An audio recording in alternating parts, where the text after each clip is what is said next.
تو وہاں لڑکیوں کی پوری سوزوکیاں بھر بھر کے فیکٹریاں جا رہی ہیں بوتلوں کے ڈھکن لگانے کے لیے.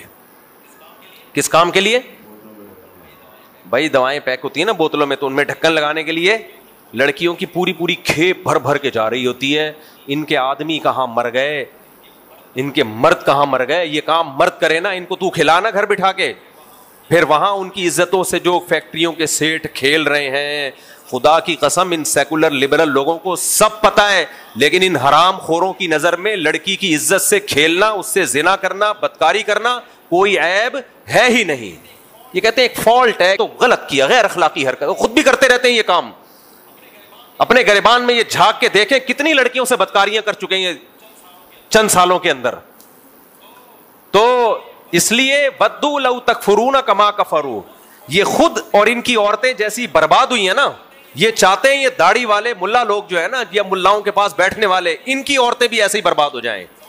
سمجھتے ہو؟ تو ہم اپنی عورتوں کو اس تباہی سے, ہم اپنی بیویوں کو, بیٹیوں کو بائکیاں چلانے عزم کرو, نہیں دیں گے. غیرت سے مر جائیں گے, بولیں گے تم گھر میں بیٹھو گی, بائکیاں چلاؤں گا میں چلاؤں گا, ان ڈرائیو چلاؤں گا, کون چلائے گا؟ میں چلاؤں گا. میں یہ نہیں کہہ رہا جو لڑکی بائکیاں چلا رہی ہے یا ان ڈرائیو میں کار چلا رہی ہے وہ غلط ہے, اس کی مجبوری وہ جانتی ہے, لیکن اس کو مجبور کون کر رہا ہے؟ یہ سیکولر لبرل لوگ کر رہے ہیں جو مرد کو شادی سے روکتے ہیں اور پڑھائی کو فوکس کرتے ہیں. پڑھو پڑھو, ملازمت کرو, جاب کرو, بزنس کرو, شادی مت کرو. ان لوگوں نے عورت کو اس مقام پہ لا کے کھڑا کیا ہے. اگر مردوں میں زیادہ نکاح کا رواج ہوتا, کروڑ پتی آدمی اس بائکیاں چلانے والی لڑکی سے شادی کر کے پورا بنگلہ دیتا اس کو. سمجھ میں آ رہی ہے بات کہ نہیں آ رہی؟ جب معاشرے میں 2-3 شادیوں کا رواج ہوتا ہے, غریب سے غریب گھرانے کی لڑکی کروڑ پتی خاندان میں جاتی ہے, وہ عزت ملتی ہے اس کو. تو ان لوگوں کی نظر میں عورت کی 2 ٹکے کی حیثیت بولو نہیں ہے. لا کے ان کو ڈرائیور بنا دیا, بائکیاں, رکشے بھی چلائیں گی, دیکھنا ریڑیاں بھی لگائیں گی. ہم تو دیکھ رہے ہیں باہر ملکوں میں خواتین وہاں ریڑیاں بھی لگاتی ہیں, ٹماٹر بھی بیچتی ہیں, جوتے بھی گانٹتی ہیں, اور سارا دن. ملیشیا میں کیا دیکھا ہے ہم نے, ہم مچھلی کھانے کے لیے گئے ایک ہوٹل پہ, تو ایک لڑکی واکر میں بچہ اس کو جھولا دے رہی ہے جب وہ روتا ہے, اور آ کے ہمارے لیے مچھلی بنا رہی ہے ہوٹل میں. میں نے کہا یہ ہے ان لوگوں کی حیثیت, یہ ہے کتنے کسٹمر کو روزانہ فش بنا کے کھلانا اور ساتھ میں بچے کو پالنا بھی. میں نے کہا دیکھو ہماری عورتیں کتنے عیش سے رہتی ہیں گھروں کے اندر.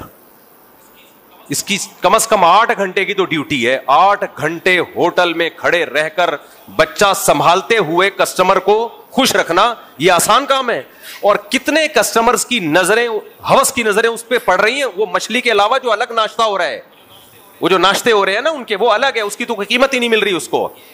یہ ہے ان لبرل سیکولر لوگ چاہتے ہیں کہ جیسے خود بغیرت ہو گئے, یہ ہماری عورتوں کو بھی اور ہماری سوسائٹی کو بھی ایسا بغیرت بنا دیں. اس لیے جملہ یاد رکھو, اٹھا کر پھینک دو باہر گلی میں. نئی تہذیب کے انڈے ہیں, بولو گندے.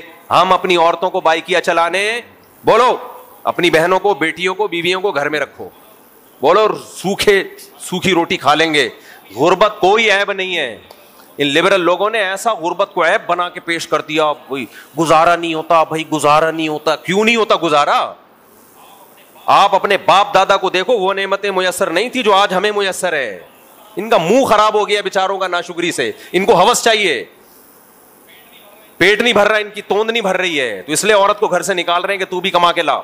تو عزم کرو اپنی عورتوں کو گھروں سے باہر, بولو ٹیکسیاں چلانے مت دو گے, بائکیاں چلانے مت دو گے.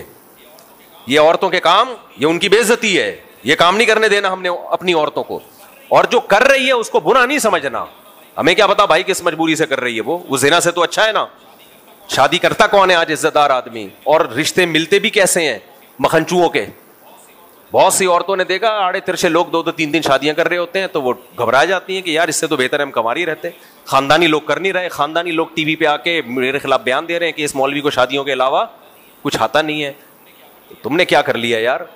تو اچھا یہ اپنی بیٹیوں کے رشتوں کے لیے بھی پریشان نہیں ہوتے, یہ اتنے ماڈرن ہو چکے ہیں. بیٹیوں کو بھی پڑھا کے کہتے ہیں انجوائے کرو لائف, ٹھیک ہے, کوئی مل جائے ٹھیک ہے, نہیں ملے تو بھی ٹھیک ہے. کیسے کیسے واقعات آ رہے ہیں, قرآن رکھا بھی بتانا مناسب نہیں ہے. تو جب بغیرت ہو جاؤ تو پھر جو مرضی کرو. ہم بھائی جیسے بھی ہوں اتنی بغیرتی کی طرف, عورت گھر کی 4 دیواری. پڑھانے سے ہم منع نہیں کر رہے, تعلیم سے منع نہیں کر رہے. یہ لوگ ہماری بات کو غلط رخ پہ لے کے جاتے ہیں. عورت گھر کی چار دیواری. دیکھو میں شو مارنے کے لیے یہ باتیں نہیں کر رہا, میں نے بڑے عجیب غریب حالات بھی دیکھے ہیں ماضی میں. میرے 3 گھر تھے, میرے دوستوں کو پتا ہے, ہینڈ ٹو ماؤتھ ہی چلتا تھا. میں کتنا میرے گھر والوں نے کہا ہمیں جاب کرنے دے, میں نہ جاب نہیں کرنے دوں گا بھائی, گزارا مشکل, کوئی بات نہیں, گزارا مشکل ہے. میں یہ نہیں ہوگا کہ باہر میں برگر پھوڑوں گھر میں دال کھاؤں, صحیح ہے نا, سب مل کے کھائیں گے, چائے میں پاپے ڈبو کے کھائے, روکھی سوکھی صبح کھا لی. اور غریب آدمی کے ساتھ ایک مسئلہ ذہن میں رکھو, یہ جو ڈاکٹر لوگ کہتے ہیں نا اتنے پروٹین ضروری اور اتنی کارب ضروری اور اتنی کیلوریز ضروری, یہ سب امیروں کے چوچلے ہیں. ضروری ہے, میں ڈاکٹروں کا انکار نہیں کر رہا. غریب آدمی سوکھی روٹی میں 100 سال آرام سے جیتا ہے, میں نے اپنی آنکھوں سے دیکھا ہے. یہ چوچلے کس کے ہیں؟ وہ ڈبے پہ پڑ رہے ہوتے ہیں, اتنی کیلوریز ہیں تو میں ایک دن میں لے سکتا ہوں کیونکہ میرا ورک آؤٹ اتنا ہے, ورک آؤٹ میں اتنی کیلوریز پلس مائنس کر کے کیلکولیٹر سے نکالا, 2 انڈے اور 1 برگر, بس تیسری کھائے تو موٹاپا آئے گا. یہ چوچلے کس کے ہیں؟ یہ صحیح ہے, میں نہیں کہہ رہا آپ کریں ایسا نہ کچھ ہو جائے تو مجھے پکڑے. لیکن غریب جس کے پاس کم ہے نا, وہ سوکھی روٹی میں 100 سال جیتا ہے. میں نے دیکھا ہے, ہوائی بات نہیں ہے. اس لیے اللہ نے پیسے دیے ہیں تو بادام بھی کھاؤ, پستے بھی کھاؤ, انڈے بھی کھاؤ, ڈاکٹروں کے مشورے پہ بھی چلو. نہیں دیے تو جو ہے اتنا کھاؤ, بس 100 سال جیو گے انشاءاللہ. بلوچستان میں ایسی جگہوں پہ میں نے غریبوں کو جا کے دیکھا, یار ساری زندگی روٹی کے علاوہ بیچاروں کو کچھ ملتا ہی نہیں. 99 سال 100 سال, وہ بھی کوئی حادثہ ہوا تو گئے, ورنہ پروگرام نہیں تھا جانے کا.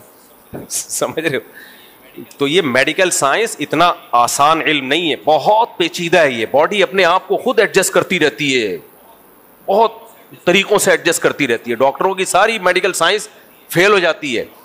کرو ضرور ڈاکٹروں کے مشورے پر عمل, اگر پیسے ہیں. پیسے نہیں ہیں, جیسے پراٹھے پھوڑ رہے ہو پھوڑ دیا کرو, کچھ نہیں ہوگا انشاءاللہ. اور ہوگا تو کیا ہوگا, مر جاؤ گے. دیکھو ڈپریشن کا سب سے بہترین علاج پتہ ہے کیا ہے؟ اینڈ تک جا کے سوچو کہ ہوگا کیا. ایک آدمی آیا میرے پاس کہ میں ایکچولی میری فیکٹری ہے, میرے لیے بڑے مسئلے ہیں, مجھے ڈر لگا رہا ہے چوری نہ ہو. میں نے کہا کیا ہے, کیا ہوگا؟ کہہ رہے یار یہ نہ ہو جائے, کاروبار میں نقصان نہیں. میں نے کہا سمجھو آگ لگ گئی تیری فیکٹری میں, برباد ہو گیا, ختم. تو کیا اب کیا؟ کہہ رہے بھائی بیوی بچے ہیں. میں نے کہا بیوی بچے چھوڑ کے چلے جائیں, جب تو کھلا رہا تھا ان کو تو تیرے ساتھ تھے, اب فاقے پر آ گئے تو بھاگ گئے. تو ایسی بیوی بچوں کو تو پہلے ہی بھگا دینا چاہیے. لائف پارٹنر کا یہ مطلب ہے کہ جب تو مالدار ہے تو وہ تیری بیوی ہے, اور جب پیسے نہیں ہے تو بھاگ گئی. تو بیوی اور طوائف میں کوئی فرق ہو گیا پھر؟ بھائی طوائف جو ہے وہ بھی جب تک پیسے ہوں تو رہتی ہے, پیسے نہیں ہو تو کیا ہوتی ہے, بھاگ جاتی ہے. تو بیگم کا تو مطلب یہی ہے کہ جب امیر تھے تو بھی ساتھ ہے, جب غریب ہو گئے تو بھی شریک حیات کی ڈیفینیشن ہی یہی ہے نا, زندگی بھر کی ساتھ.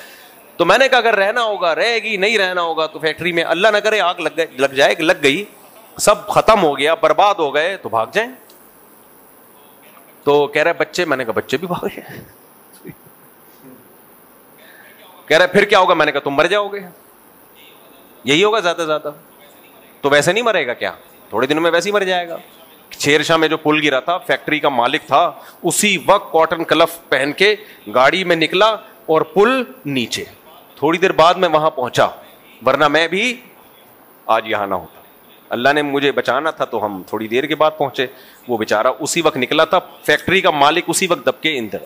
ایسی 2 ٹکے کی زندگی ہے یار, اس پہ آپ اتنا ڈپریشن, اتنی ٹینشن. تو اینڈ تک جا کے سوچا کرو, زیادہ زیادہ یہ ہو جائے گا. دوسری شادی والوں کو جو ٹینشن ہوتی ہے, آج ایک چھوٹا سا چٹکلا سنا دوں, بڑا دلچسپ ہے, بیان سے ہٹ کر لیکن بڑا مزے کا ہے. فجر میں نا رفیع بھائی آئے, مجھے کہنے لگے مفتی صاحب, وہ رفیع بھائی کو جو آپ لوگ نے دیکھا ہوگا بڑے ہلتے رہتے ہیں یوں یوں کر کے, مفتی صاحب وہ ایک بندے نے, یوں دیکھ بھی رہے ہیں, مفتی صاحب وہ ایک بندے نے دوسری شادی کی ہے, وہ بہت پریشان ہے, یوں دیکھ رہے ہیں, وہ بندہ گیا کہاں نا, یوں یوں یوں یوں. اتنے میں ایک بندہ اٹھا, پیلی شلوار قمیض پہنی ہوئی, لنگڑا لنگڑا کے چل رہا ہے اور آنکھوں سے آنسو ٹپک رہے ہیں اور ٹیڑھا میڑھا چل رہا ہے. الائنمنٹ آؤٹ لگ رہی تھی مجھے اس کی. میں نے کہا شاید یہ ہے. اچھا رفیع بھائی یہ بھی نہیں کہہ رہے کہ یہ نہیں ہے, دیکھ رہے ہیں اس کو, میں سمجھا یہ ہے. میں نے کہا یار یہ تو بہت ہی الائنمنٹ ہی آؤٹ ہو گئی اس کی, تو دوسری شادی کر کے یہ تو زیادہ ہی ہو گیا. اچھا وہ بیچارہ لنگڑا لنگڑا کے آ رہا ہے, وہ بعد میں پتا چلا تھوڑا سا, اللہ معاف فرمائے, کسی کی غیبت نہیں کرنی چاہیے, لیکن وہ تھوڑا سا, وہ بیچارہ کہیں بھکاری ٹائپ کا آدمی تھا, وہ بعد میں پتا چلا کہ تھوڑا سا شاید ڈرامہ کر رہا ہے وہ. تو خیر آ کے بیٹھ کے پھر پھوٹ پھوٹ کے رونا شروع کر دیا اس نے. میں تسلی دے رہا ہوں, میں نے کہا یار میرا دل چاہ رہا تھا میں کہوں مت رو, مجھے ہنسی آ رہی ہے. میں تو یہی سمجھ رہا ہوں نا, دوسری کر کے رو رہا ہے. مت رو, تیرے رونے کو دیکھ کے مجھے ہنسی آ رہی ہے, تیری الائنمنٹ کو دیکھ کے بھی اور تیرے رونے کو دیکھ. خیر وہ بعد میں پتا چلا اس کی کوئی اور کہانی تھی, وہ تو بھی تھی بھی ذرا جھوٹی, وہ پیسے لینا چاہ رہا تھا مجھ سے. خیر تو پھر وہ جو جس نے دوسری کی تھی وہ آ گیا, جو سچی مچی کا تھا نا دوسری والا, وہ آ گیا, بیٹھ گیا, کیا ہوا جی ایسے میں پریشان, یہ ہو گیا. میں ایسے لوگوں کو کہتا ہوں زیادہ سے زیادہ کیا ہو جائے گا, کیا ہو جائے گا زیادہ, امید ہے وہ قتل نہیں کرے گی آپ کو, کیونکہ جو شیئرنگ پہ شوہر برداشت نہیں کر رہی وہ شوہر لیس زندگی کیسے گزارے گی کہ مار کے آدھا بھی گیا, ابھی تو آدھا تو مل رہا ہے نا. خیر ان کو میں نے 2-4 تسلی کے لفظ کہے, وہ بڑے ایک دم سینہ چوڑا ہو گیا ان کا. میں کہتے ہیں, میں نے کہا ٹینشن لینے کا ہے ہی نہیں, کیا ہوگا, سر پھاڑ دے گی آپ کے, ہیلمٹ پہن لو, یہی ہوگا. بائک سے گرتے ہو تو سر پھٹتا ہے نا, تو کیا بائک چلانا چھوڑ دیں؟ تو دوسری شادی میں بھی سر پھٹنے کا امکان ہے, یہ تھوڑی کہ دوسری شادی چھوڑ دیں. بھائی بائک کے لیے جب سر پھٹنے سے بچانے کے لیے ہیلمٹ ہے, اچھی کمپنی کا ہیلمٹ, تو دوسری کر لی, اچھی کمپنی کا ہیلمٹ رکھو اپنے پاس. تو میں نے ان کو آخری تک لے گیا نا کہ اینڈ زیادہ سے زیادہ یہ ہو جائے گا نا تو تیار رہو اس کے لیے. تو یہ ایک بات اچھی طرح ذہن میں رکھیں, اپنے گھر کی عورتوں کو مت مجبوری کے بغیر جاب مت کروائیں, مطلب گھر کی 4 دیواری. تو ہم نے ایسے ہی کیا میرے بھائی, آج اس کی برکت اپنی آنکھوں سے الحمدللہ دیکھ رہے ہیں. میرا کوئی چندے وندے پہ نہیں چلتا, میں لوگ کہتے ہیں چندہ کھا رہا ہے بیٹھ کے, 1 روپے چندہ کوئی ثابت نہیں کر سکتا میں, بہت زیادہ. بلکہ یہ بھی ہوتا ہے کہ کسی نے مجھے زکوٰۃ کے پیسے دیے نا تو کم پڑ گئے, وہ اپنی طرف سے ڈال دیتا ہوں, لیتا نہیں ہوں کسی سے. ہمیں ہمارے حضرت مفتی رشید احمد صاحب نے استغنا کے معاملے میں بہت غیرت سکھائی ہے الحمدللہ. حضرت فرماتے تھے مر جانا اپنی حاجت کسی کے سامنے بیان مت کرنا. دوستوں آپ لوگوں نے مفتی صاحب کا بیان سنا, آپ لوگوں کو سمجھ تو آ گئی ہوگی. میں اپنی رائے کیا رکھوں, مفتی صاحب نے بہت ہی ڈیٹیل سے آپ لوگوں کو بتایا ہے. تو دوستوں یہی تھی آج کی ویڈیو اچھی لگی ہو تو لائک کریں, شیئر کریں. چینل کو سبسکرائب نہیں کیا تو چینل کو سبسکرائب کر لیں تاکہ آپ لوگ کے لیے میں ایسی ویڈیو بر وقت لاتا رہوں. ملتے ہیں اگلی ویڈیو میں, تب تک کے لیے اللہ حافظ.